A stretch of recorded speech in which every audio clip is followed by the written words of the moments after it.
Eh bien salut tout le monde, ça fait un sacré bout de temps que je cherche des cartes graphiques disponibles mais pour un prix normal.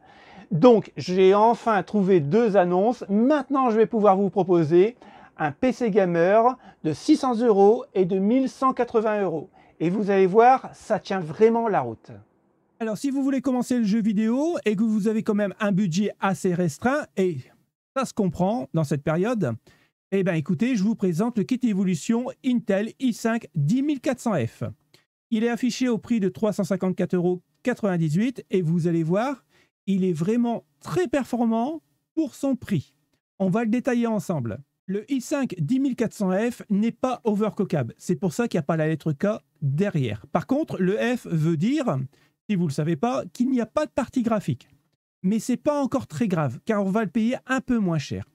On sait que l'horloge de base de ce processeur, il va tourner à 2,9 GHz. Mais par contre, il peut booster à 4,3 GHz. C'est un seeker 12 threads. Donc, pour le jeu vidéo, c'est juste parfait. Vous allez voir, il va tout faire tourner. C'est un très bon processeur. Pas besoin d'aller au-dessus.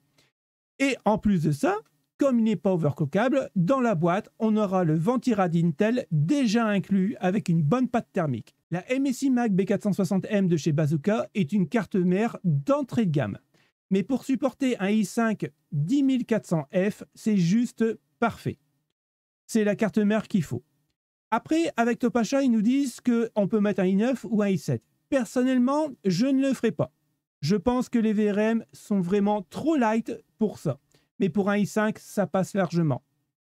On sait qu'on peut mettre deux SSD en M.2 et ça, c'est un point fort pour gagner de la place dans notre boîtier et pour la ventilation. Pour le flux d'air, c'est juste top. Maintenant, on peut accueillir de la DDR4 sur les 4 slots, mais cette carte mère n'acceptera pas plus que 2933 MHz, qui est déjà pas mal. Moi, ce que j'aime pas trop sur cette carte mère, c'est la carte son, les MOSFET qui sont ici. C'est de l'entrée de gamme. Encore une fois, hein, pour jouer, il n'y a pas besoin d'avoir un gros truc. Mais comme moi, je suis sensible au son, c'est un peu son point faible pour moi. Sinon, c'est une très bonne carte mère d'entrée de gamme. Et en fait, le kit qu'ils ont choisi chez Topacha est vraiment, on va dire, cohérent.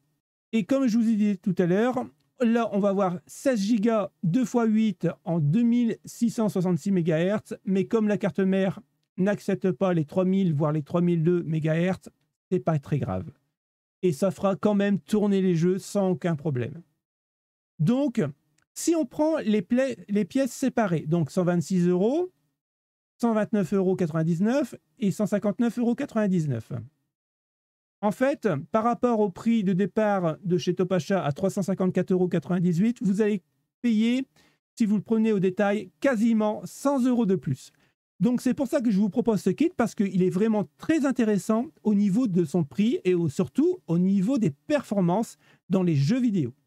Alors pour le stockage, comme la carte mère accepte le M.2, j'ai choisi le Crucial en 500 Go en M.2. Donc c'est un NVMe.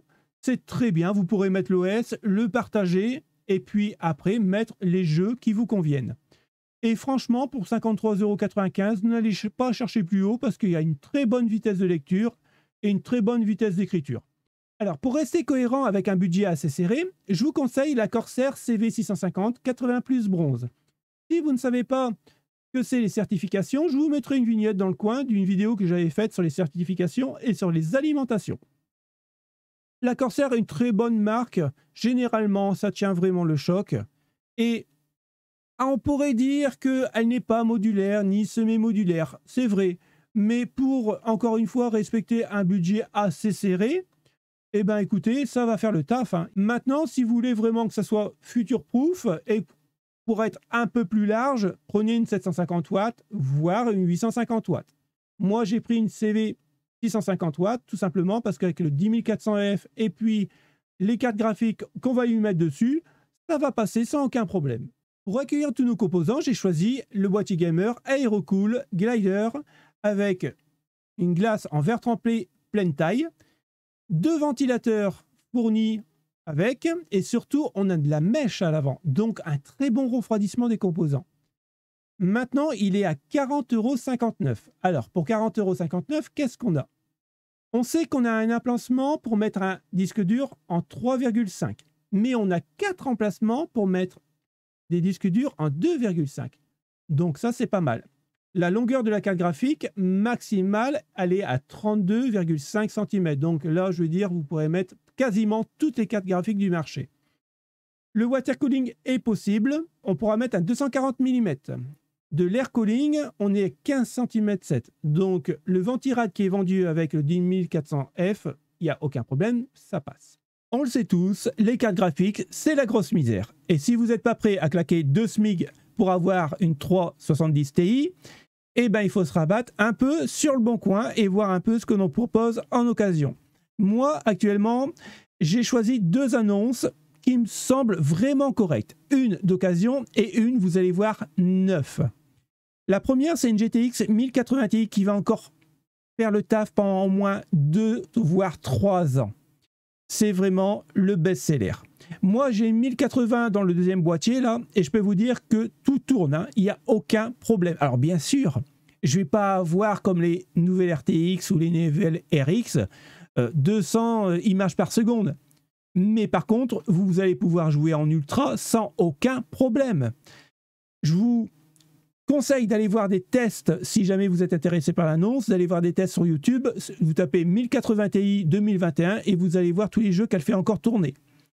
Donc là, apparemment, la carte graphique, elle est très peu utilisée. On n'en sait pas plus. Mais pour 160 €, une 1080 Ti, à notre époque, franchement, ça vaut vraiment le coup.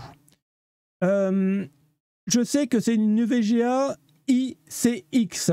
Donc, on va regarder les photos ensemble. Donc, apparemment, elle est très correcte. Et on voit, il n'y a pas de rayures, rien du tout. Donc, pourquoi pas? Maintenant, on va passer à la deuxième annonce qui est vraiment très, très correcte.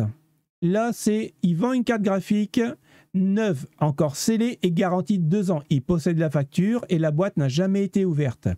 On est à 680 € pour une RX 7700 XT. Donc, avec ça, il n'y a aucun problème. Vous passez direct en 1440p avec un très bon taux de rafraîchissement.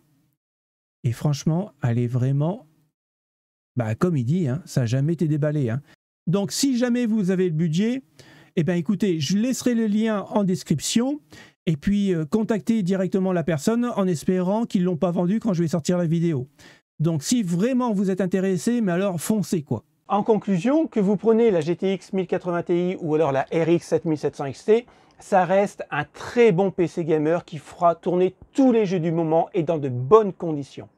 Effectivement, la RX 7700 XT sera beaucoup plus future-proof que la 1080 Ti. À un certain moment, avec la 1080 Ti, on devra faire des choix de résolution graphique. Mais actuellement, je peux vous dire qu'elle fera tout tourner. Peut-être pas à 200 images par seconde, vu que les jeux sont beaucoup plus gourmands qu'avant, mais ça va les faire tourner. Comme je vous l'ai dit tout à l'heure, j'ai une 1080 dans le deuxième boîtier et je peux vous assurer qu'elle tourne encore très très bien. Maintenant, si vous l'achetez sur le bon coin, méfiez-vous quand même des arnaques. On n'est jamais à l'abri de quelqu'un malhonnête, malheureusement. Mais dans ce cas-là, vous demandez un test en live de la carte graphique qui tourne, voir si elle est en très bon état, comme il le dit. Sur ce PC, il va manquer l'OS. Je ne l'ai pas mis volontairement, car je suis en train de préparer une vidéo.